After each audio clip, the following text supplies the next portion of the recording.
Happy Friday! Happy Friday! Guys, I just wanted to show you guys.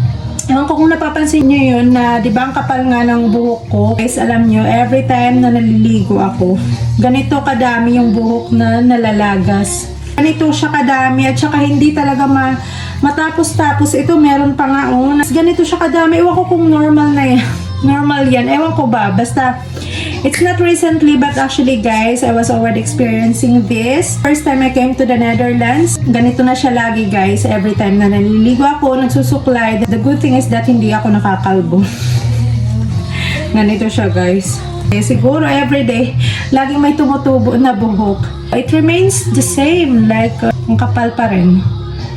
Makapal pa rin yung buhok ko, pero yun, that's a good thing. Kaya hindi ako masyadong nagbo-worry dyan kasi hindi ko naman feel na minipis yung buhok ko. Ang ganun pa rin siya. So, kani-kanina lang, meron pa lang nag-doorbell dito sa amin. Si Ate Merly. Alam nyo guys, na-shock ako. Na-surprise talaga ako kasi alam nyo, kakauwi lang nila mag-asawa galing Pinas. Unexpected. Hindi kasi siya nag-text sa akin or whatever or tumawag. Bigla na lang nag-doorbell. The good thing is that I was here already.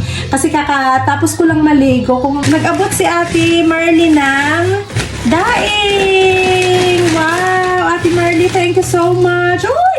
Meron pa!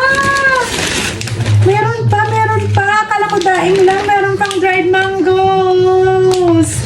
Yay! Thank you, Ate Marley! And Kuya!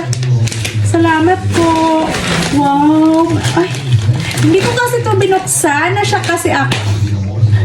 Kausap ko na lang si Ate Marley kaagad. Nakalimutan ako ng buksan sa harapan niya na ano yung mga nakabalot dito. Meron din tayong banana chips. Salamat.